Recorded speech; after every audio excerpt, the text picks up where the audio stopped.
동안 기도하면서 주님의 몸과 주님의 피를 받는 기도를 드렸으면 좋겠다. 경건하게 준비했으면 좋겠다. 그런 생각합니다. 아브라함 이야기를 다시 합니다.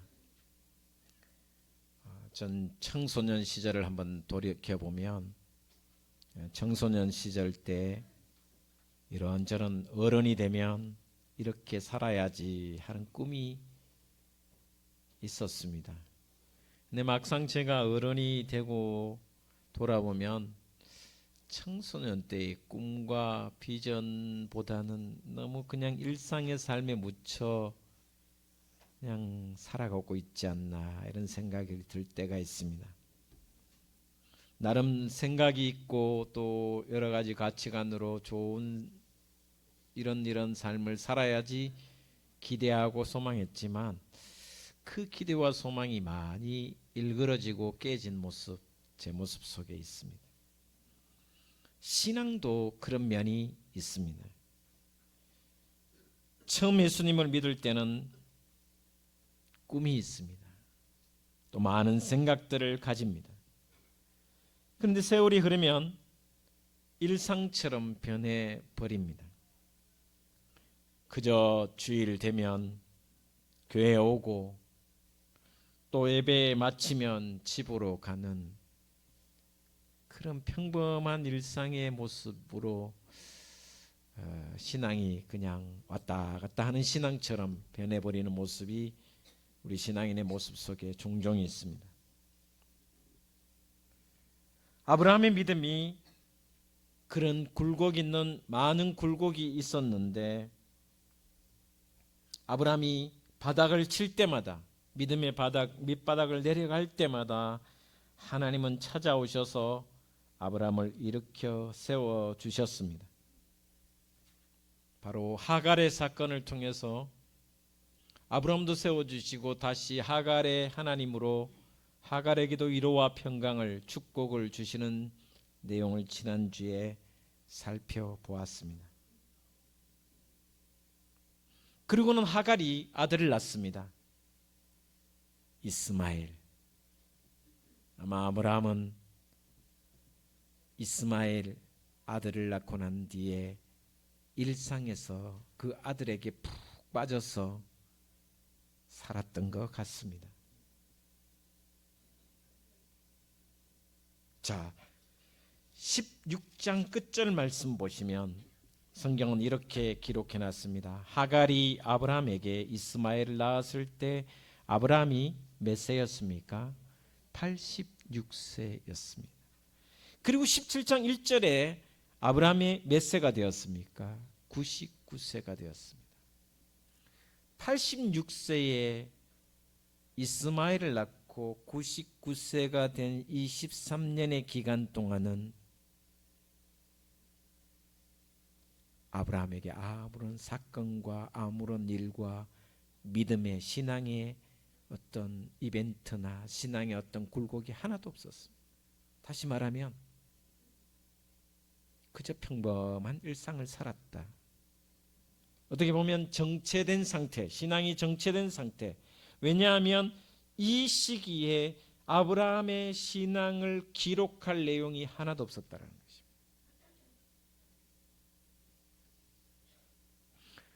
아브라함의 삶을 기록할 내용이 성경에 기록할 내용이 하나님 보시기에 하나도 없었습니다.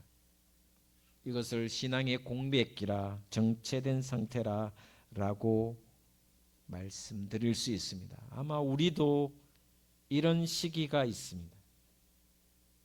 교회 오긴 오는데 예배는 드리는데 봉사도 하긴 하는데 그냥 주일이니까 오고 해야 되니까 하고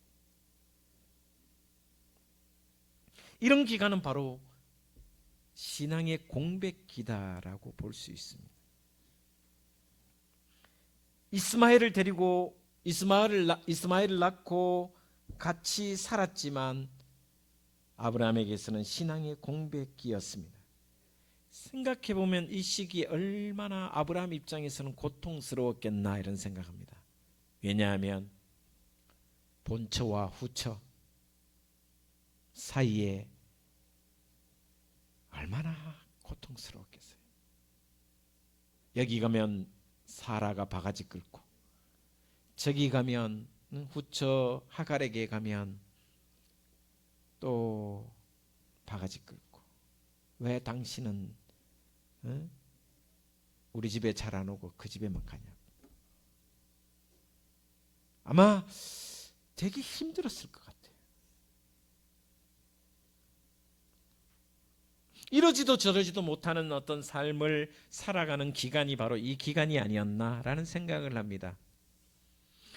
그런 가운데 23년의 기간 동안 하나님의 계시도 없었습니다. 아브라함이 하나님 앞에 나아가 깊이 기도하지도 않았습니다. 그냥 일상.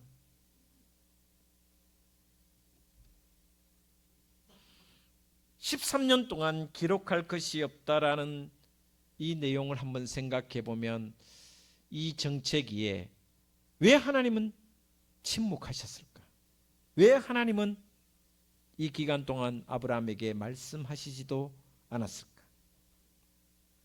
그것은 아브라함이 자기 능력으로 하나님의 구원을 얻으려고 했기 때문에, 자기 능력으로 자기 인간적인 방법으로 이스마엘을 얻고자 했기 때문에 결국은 그 결과가 하나님과 친밀한 관계에서 떠날 수밖에 없었다라는 것입니다.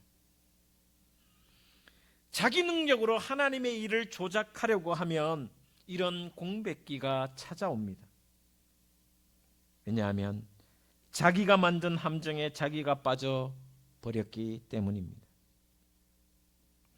13년이라는 시간은 영적으로는 고통의 세월입니다. 하나님이 왜 침묵하셨냐 하면 아브라함에게 인내를 가르치기 위해서. 가끔 하나님이 침묵하실 때 우리는 생각해야 됩니다. 내가 너무 인간적인 방법으로 하나님의 일을 조작하려고 했지는 않았는지, 그 이후에 공백기가 찾아오고 그 공백기가 길어지면 하나님이 왜 침묵하시냐 하면 우리에게 인내를 가르치기 위해서. 왜? 하나님의 입장에서는 아브라함이 육신의 자식 이스마엘이 아니라 약속의 자녀인 이삭을 맡을 만한 성숙한 믿음에 이르기까지 기다리시는 분이 하나님이시라는 것입니다.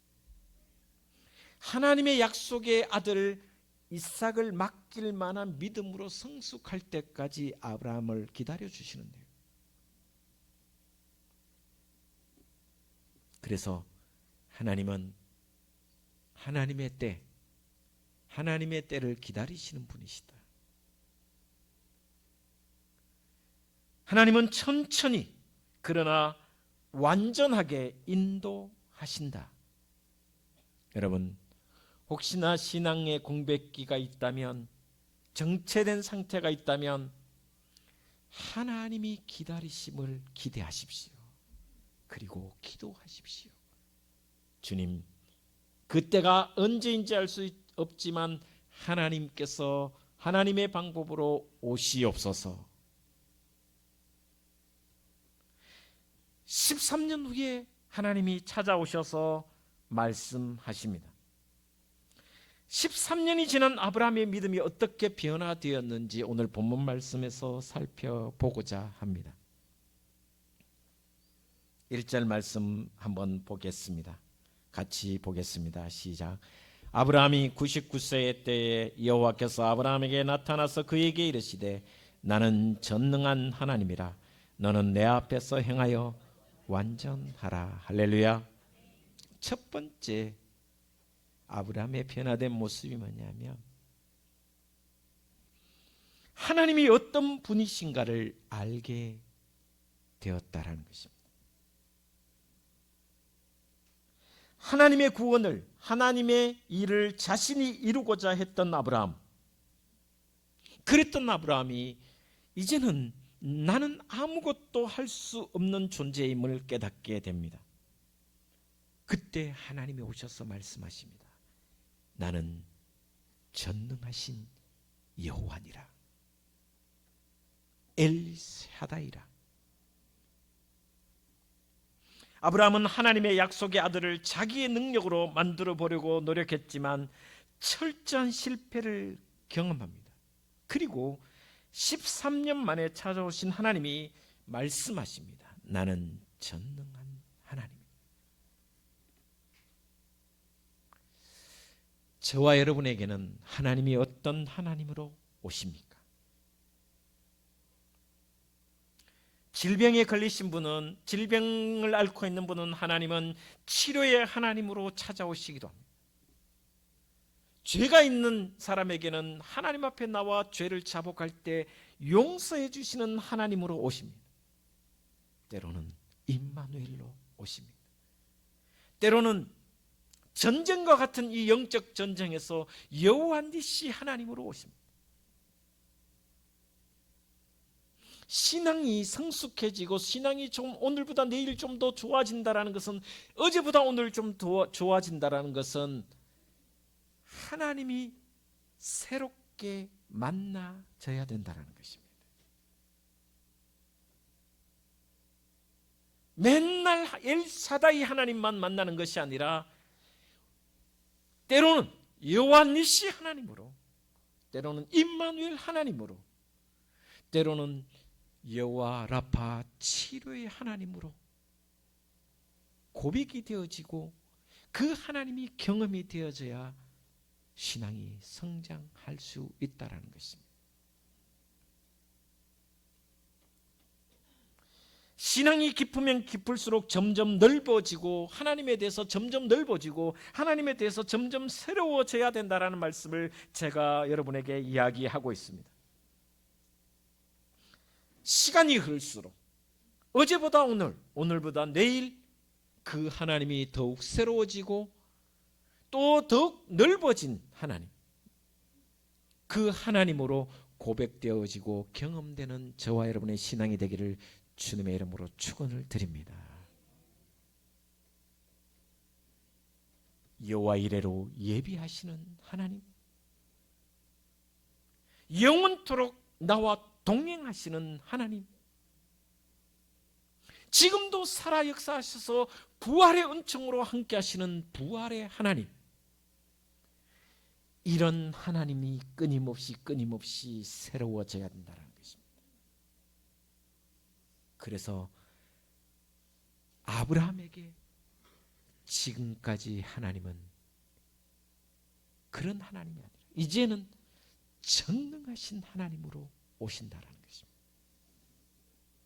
그리고 좀 더 지나면 우리가 잘 아는 대로 여호와 이레 하나님으로 또 오신다는 것입니다. 그리고 전쟁에서 승리하는 여호와 니시 하나님으로 다가오신다는 것입니다. 끊임없이 하나님은 새로운 하나님, 다른 하나님 말고 새로운 하나님으로 우리에게 찾아오신다는 것을, 그런 하나님을 기대하고 그런 하나님을 경험하는, 그래서 여러분의 신앙이 매일 고백되어지는 신앙이 달라졌으면 좋겠습니다. 오늘은 여호와 이레 하나님, 내일은 임마누엘 하나님, 여호와 라파 하나님, 브엘라 헤로이 하나님. 그래서 여러분의 신앙이 더 넓어지고 새로워지는 그런 하나님을 경험하는 신앙이 되시기를 주 예수 그리스도 이름으로 축원을 드립니다. 두 번째, 새롭게 만난 하나님은 나에게, 여러분에게, 나를 향하시고 여러분에게 향하신 하나님의 목적이 있다라는 것을 깨닫게 됩니다. 하나님이 목적하신 바는 아브라함의 이름을 아브라함으로, 또 사레를 사라로 바꾸어 주셨습니다. 아브라함은 한 아버지이며 아브라함은 열국의 아버지이며 사레에서 사라가 된 것은 열국의 어머니라는 것입니다. 하나님이 이름을 바꾸어 주신 것은 그들로 하여금 새 이름에 합당한 삶을 살기를 원하셨다라는 것입니다. 하나님이 찾아오셔서 육신의 자녀를 가진 이스마엘을 낳은 아브라함에게 책망하시거나 너 왜 그렇게밖에 살지 못하니 너는 실패자라고 말씀하시지 않고 오히려 찾아오셔서 말씀하십니다. 열국의 아버지라, 모든 민족의 어머니라. 자식을 낳지 못하는 여인 이 사라에게 찾아오셔서 너는 이제 사라가 아니라 열국의 어머니 사라라고 불러주셨습니다. 아브라함의 나이가 이때가 100살이고 사라의 나이가 90이었어요. 찾아오셔서 하나님이 말씀하시면 너는 아브라함이라 하지 말고 아브라함이라 하라. 사레라 하지 말고 사라라 하라. 새 이름을 주신 하나님의 목적은 그 이름에 걸맞게 살아가기를 원하신다는 것입니다. 그래서 하나님 앞에서는 너무 늦은 것은 이 세상에 아무것도 없습니다. 지난 13년의 삶이 고통스럽고 힘들었지만 아브라함은 하나님의 약속을 무시하고 자신들이 스스로 구원을 이루려고 인간적인 방법으로 하갈을 통해 이스마엘을 얻었습니다. 그런 믿음 없는 행위를 하나님은 버리지 아니하시고 여전히 사랑하고 계심을 보여주시면서 너의 이름은 아브라함이 아니라 아브라함이라. 여러분, 저는 찾아오시는 하나님께서, 아브라함에게 찾아오신 이 하나님께서 아브라함의 약점과 부족한 점을 바라보시고 핀잔만 주셨다면 아브라함은 믿음의 아버지가 되지, 믿음의 조상이 되지 못했을 것입니다. 여전히 부족하고 연약한 존재였지만 하나님은 오셔서 아브라함의 가능성을 보시고 아브라함이 아니라 아브라함이라고 축복해 주셨습니다. 여러분, 신약 성경의 위대한 사도가 바로 바울 사도입니다. 그런데요, 가만히 생각해 보시면 예수님께서 다메섹 도상에서 사울을 향하여 너는 나를 핍박하는 자라고 하시면서 그에게 하신 말씀이 너를 통하여 이방을 구원할 것이다라는 말씀과 함께 사울에서 바울이라는 이름으로 변경시켜 주셨습니다. 무엇을 보시고? 그는 핍박자였으며 박해자였으며 또한 사람을 죽이는, 예수 그리스도를 믿는 사람을 죽이는, 돌로 쳐 죽이는 율법주의자였습니다. 그런 단점이 있는 사울에게 주님은 찾아오셔서 말씀하셨습니다. 사울 안에 이방인을 구원할 가능성이 있음을 보았습니다. 그래서 그의 이름을 바울이라 불러주셨습니다. 시몬, 예수님의 제자 시몬에게 찾아오셔서 예수님께서 말씀하셨습니다. 너는 장차 게바라, 베드로라, 반석이 될 것이다라고 가능성을 보시고 말씀하신 거예요. 지금은 네가 사람을 고기 남는 어부이지만 사람을 낚는 어부가 되어 너의 그 터 위에 교회를 세울 것이다라고 축복해 주시는 장면을 우리는 알 수 있습니다. 주님은 오늘도 우리에게 찾아오셔서 우리의 부족함과 연약함을 보시지 않고 우리의 가능성을 보시고 축복해 주시리라 믿습니다. 그래서 여러분, 다른 사람을 보실 때도 부족한 점보다 가능성을 보셨으면 좋겠습니다. 좋은 점을 더 칭찬해 주셨으면 좋겠습니다.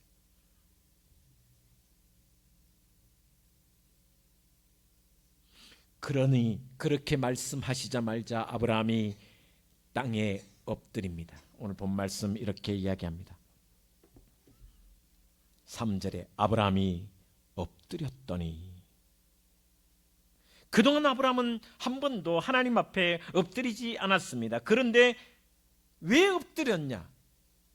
나 같은 인간에게, 나 같은 사람에게 새 이름을 지어주시고 더 높은 신앙의 삶을 살도록 하시는 하나님의 목적을 깨닫게 되니까 하나님을 향해 얼굴을 땅에 대고 경배하는 모습이 바로 엎드리는 모습입니다.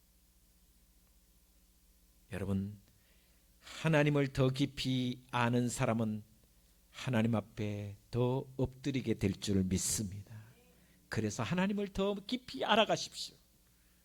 오늘보다 내일 하나님에 대해서 더 많이 알아가십시오. 알면 알수록 여러분은 더욱 하나님 앞에 경배하는 모습으로 더 깊어지는 신앙이 되리라 믿습니다.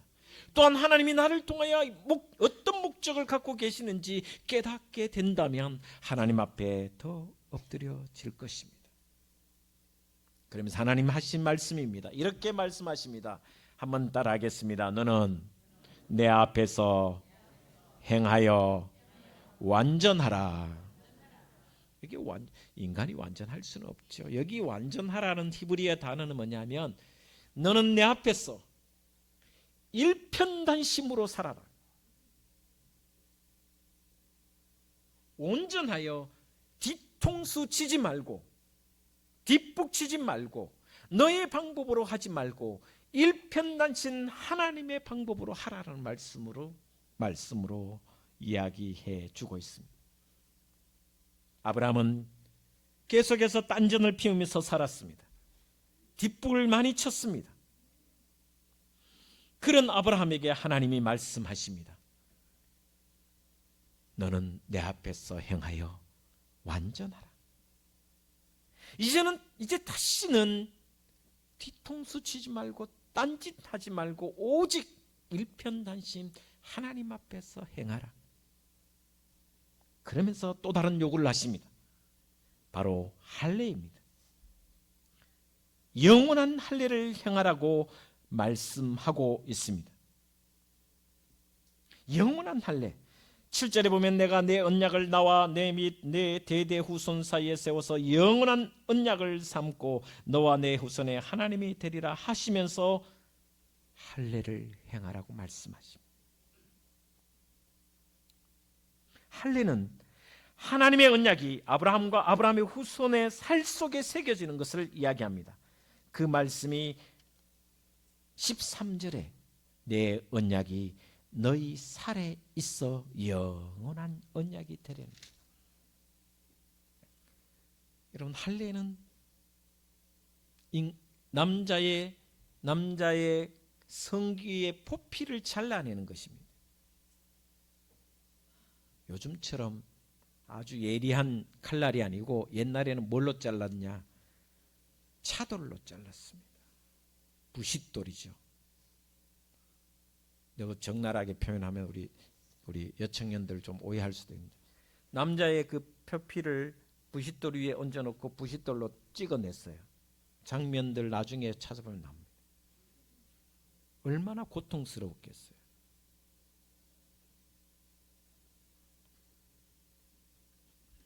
돌 위에 남자아이의 고추 껍질을 얹고서는 부싯돌로 찍어냅니다. 한 번에 되지 않습니다.